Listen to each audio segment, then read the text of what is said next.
샬롬, 오늘의 양식 정성림입니다. 이사야 61장 1절 말씀. 주 여호와의 영이 내게 내리셨으니 이는 여호와께서 내게 기름을 부으사 가난한 자에게 아름다운 소식을 전하게 하려 하심이라. 나를 보내사 마음이 상한 자를 고치며 포로된 자에게 자유를, 갇힌 자에게 노임을 선포하며. 오늘은 내적 치유를 위한 사냥이라는 제목으로 함께 나눕니다. 카스는 사냥과 낚시를 하고 비포장 도로에서 오토바이를 타며 스케이트보드를 즐기느라 항상 바빴습니다. 그는 모든 야외 활동을 즐겼습니다.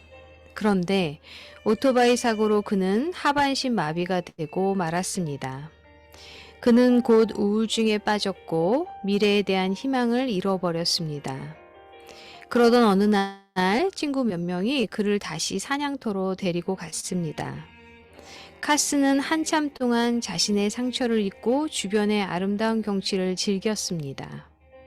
그 경험으로 내적 치유와 삶의 새로운 목적을 얻은 그는 다른 사람들도 같은 경험을 할 수 있도록 치유를 위한 사냥, Hunt to Heal이라는 비영리 단체를 세웠습니다. 그는 자신의 사고가 위장된 축복이며 이제 나는 항상 바라던 대로 돌려주는 삶을 살 수 있게 되었습니다. 그래서 행복합니다. 라고 말합니다. 그러면서 심각한 신체 장애를 가진 사람들과 그 보호자들이 치유받을 수 있는 자리를 제공하는 일에 신이 나 있습니다. 이사야 선지자는 장차 오실 주님이 상처 입은 자들을 치유하실 것을 예언하였습니다. 주님은 마음이 상한 자를 고치며 모든 슬픈 자를 위로하실 것입니다. 예수님은 그의 고향 회당에서 성경을 읽은 후 이 글이 오늘 너희 귀에 응하였느니라고 말씀하셨습니다. 예수님은 우리를 구원하고 온전케 하기 위하여 오셨습니다. 당신에게 내적 치유가 필요합니까? 예수님께로 돌아오면 주님이 슬픔을 대신하여 찬송의 옷으로 입혀주실 것입니다. 당신은 어떤 식으로 예수님의 치유가 필요합니까? 주님과 주님이 주시는 구원과 온전함을 누구에게 말할 수 있습니까? 네, 우리는 누구나 어떤 치유함이 필요합니다. 육체적인 치유도 물론 필요하고, 우리가 어떤 육체적인 아픔과 고통과 질병, 또 아니면 어떤 어려운 상황들, 고통 가운데 있을 때, 그죠? 우리의 내면에 상처가 있을 때, 그런 모든 것에 우리는 치유와 예수님의 그 회복이 필요함을 깨닫게 됩니다. 주님과 주님이 주시는 그 구원과 온전함을 깨달은다면 진정한 치유와 회복은 바로 주님께 있음을 우리는 곧 알게 됩니다. 예수님 저를 치유하시고 다른 많은 사람을 치유해 주셔서 감사합니다. 언젠가 천국에서 얻게 될 완전한 치유를 바라봅니다. 아멘. 우리가 어떤 상처가 있을 때 내적 치유를 받아야죠. 그리고 더욱더 건강한 자아상, 자존감을 가지고 살아가야 되는데요. 그런데 진정한 치유와 회복은 우리가 주님을 만날 때, 그리고 조금 전에 기도했던 것처럼 완전한, 정말 온전한 치유와 회복은 우리가 주님 나라에 갔을 때 우리에게 그러한 치유가 허락됨을 깨닫게 됩니다.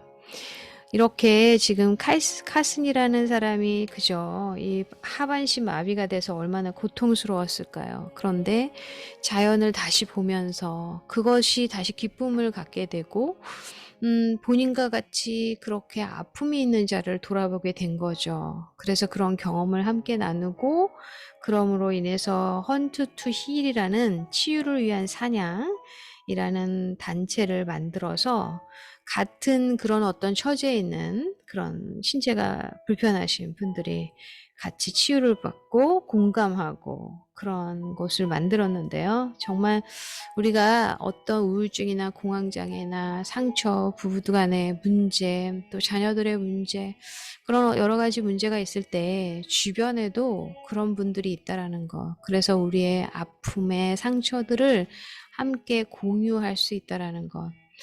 저도 오래전에 가면 우울증을 2년 넘게 걸렸었고, 그리고 어느 날은 어떤 근심과 걱정이 있었는데 갑자기 막 그 심장이 막 뛰면서 머리가 아프고 메스껍고, 나중에 보니까 공황장애에 있는 분을 상담하다가 알게 됐는데요. 그게 공황장애 증세였더라고요. 그래서 그런 모든 염려를 주님께 맡기고 평안을 주시기를 기도했을 때 저는 그렇게 공황장애는 오래 걸리지 않아서 치유를 받았고요.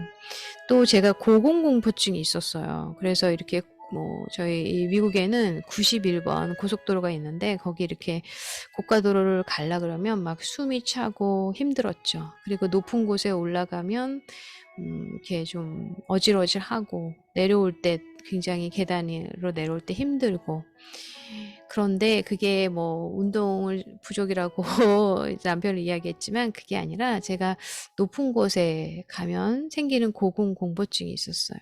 그런데 그런 분을 제가 상담을 하다가 너무 많이 제가 공감이 되는 거예요. 그래서 그분과 함께 기도하고, 그리고 방법을 제가 저도 몰랐던 방법을 기도하면서 알려드렸는데, 그게 뭐냐면 그런 어떤 높은 곳에 갈 때나 고가도로를 갈 때 하나님, 제가 여길 지나갑니다. 저와 함께하여 주시옵소서.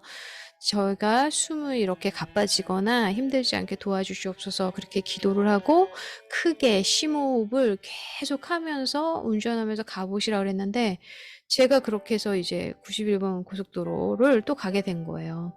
그래서 그렇게 했죠. 그런데 정말 괜찮아졌어요. 그리고 그 다음에는 기도할 필요도 없이 너무 잘 가는 거예요. 그리고 높은 곳에 좀 아찔하긴 하죠, 누구나. 그런데 어지럽거나 메스껍거나 그런 증세가 없어졌어요. 무슨 이유에서든지 그 원인이 분명히 있었을 거예요. 그런데 저는 그 원인을 잘 몰랐고, 그분은 같이 이제 상담을 하다가 알게 됐어요. 우리는 내적인 치유가 필요합니다. 그런데 이것을 주님과 함께 나눌 수 있는, 또한 그런 공동체와 함께 나눌 수 있을 때 우리에게 놀라운 치유와 회복이 있는 것을 경험하게 됩니다. 함께 기도하시겠습니다. 주님, 지금도 내적인 치유와 또 마음이 상한 자, 고침이 필요한 자들이 있는 줄 믿습니다. 하나님, 만져주시고 만나주셔서 놀라운 회복과 치유가 주님의 손길로, 주님과의 만남으로 있게 인도하여 주시옵소서. 모든 것 감사하며 주 예수 그리스도 이름으로 기도합니다. 아멘. 네, 주님으로 인해서 온전한 회복과 치유가 일어나는 은총이 있기를 기도하고 함께 응원합니다.